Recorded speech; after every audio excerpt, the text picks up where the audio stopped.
bu matəm, əzadarlığın bir məqsədi, bir hədəfi var, yoxsa yox? Yəni, haqlı sual verirlər ki, nə üçün hər il bu matəmlər təkrarlanır? Qeyd edilib ki, elə ki, İmam Hüseyn gördü ki, Yezidin qoşunu və onun başında duran Ömər ibn Səd həqiqətən də onlarla döyüşmək istəyirlər, vuruşmaq istəyirlər, Peyğəmbərin nəvəsini və onun tərəfdarlarını qətlə yetirmək istəyirlər. Ha belə İmam Hüseyn əleyhissalam gördükdə ki, artıq onlara bir söz də deyə bilmir, qulaq asmırlar, dinləmirlər, başa düşmək istəmirlər. Neynədi? Qardaşı Əbülfəzl Abbasa dedi: "İn istata'ta an tasrifahu ma'anna fi hazal yawm fa'al."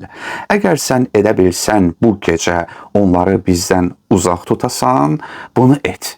Yəni indiki dildə belə deyirlər ki, yəni ki, get, onlarla danış, bu gecəni bizə möhlət versinlər. Yəni təsəvvür edin, artıq bilirsiniz ki, bu adamlar sizi öldürəcəklər və bundan başqa bir yolu yoxdur. Ağlınıza ilk gələcək şey nə olar? İmam Hüseyn əleyhissalamın ağlına bu gəldi ki, get, onlardan möhlət istə bu gecə üçün. Niyə? Ləallənə nusalliyə li Rabbina fi hazəl leylə. Bu gecə Rəbbimiz üçün namaz qılaq. Niyə? فَإِنَّهُ يَعْلَمُ أَنِّي أُحِبُّ الصَّلَاةَ لَهُ وَتِلَاوَةَ كِتَابِهِ.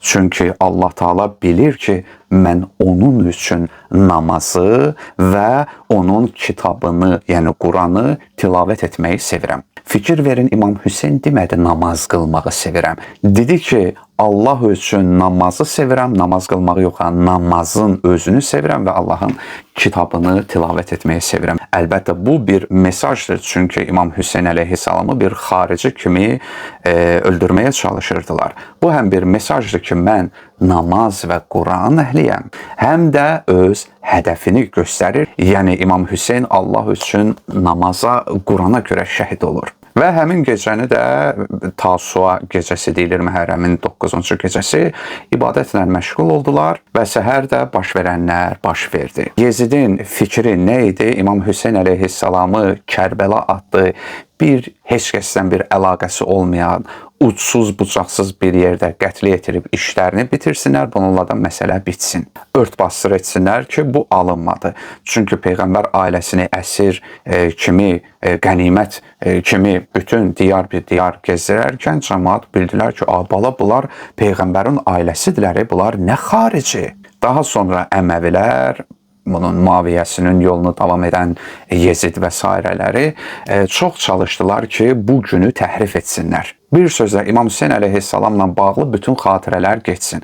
Ona görə də qondarma hədislər üzə çıxdı ki, əslində Aşura günü bayramdır, ay nə bilim, Nuh belə gəldi, Musa belə getdi, filan getdi, oruç tutun, şənlənin, bayram tutun, elm. Gah başladılar ki, yox İmam Hüseyn şəhid olub, sevinin, toy bayram qoyun, rəqs edin. Lakin Əhl-i-Beyt imamları bir dinc mübarizə simvolu olaraq öz tərəfdarlarına tapşırdılar ki, siz bu günləri qeyd edəcəksiniz, matəm saxlayacaqsınız. Niyə? Çünki bayaq dediyim kimi İmam Hüseyn əleyhissalamın hədəfləri unudulmamalıdır. Yəni tarix boyunca bu matəm, əzadarlıq get-gedə formasın müəyyən dərəcədə dəyişə getdi. Artıq bu mərasimlərin özü bir hədəfə çevrildi. Və Allahın kitabı Quran. Bu Quranı bəzi insanlar oxuyur, müqabilində pul alırlar. Bəzi insanlar Allahdan savab üçün, əldə etmək üçün Quran oxuyurlar. Bəzi adamlar Quranı oxuyurlar ki, oradan səhv tapsınlar. Bəzi adamlar Quranı oxuyur ki, qayıdıb düşün, Quranda namaz yoxdur, dəst namaz yoxdur, gigiyenadır, qüsul yoxdur, Züleyxa yoxdur, nə bilim, hudhud yoxdur, filan yoxdur.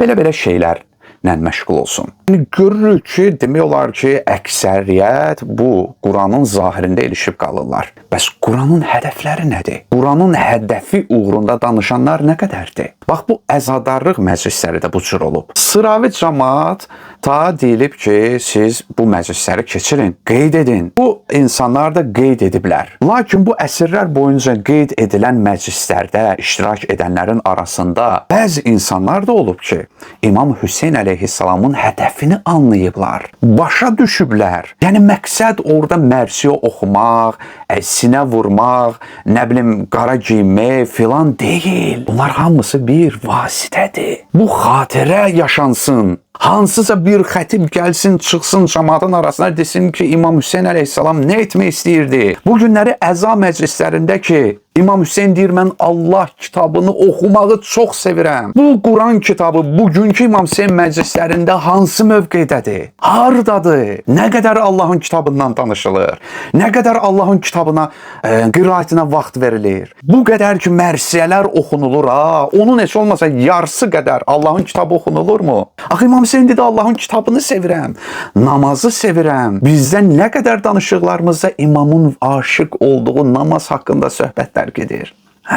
Deməli, bəzi şeylər vasitədir ki, bu mərasimlər davam etməlidir. Bəli, çox insanlar başa da düşməyəcəklər İmam Hüseyn əleyhissalam nə etmək istəyirdi. Bu heç onların vəzifəsi də deyil. Amma bu məclislər yaşamalıdır ki, aralarından ulul əlbab, ulul əbsar və s. bəsirəti, ağıllı kəslər olsun ki, bu məclislərdə İmam Hüseyn əleyhissalamın hədəflərini qeyd etsinlər.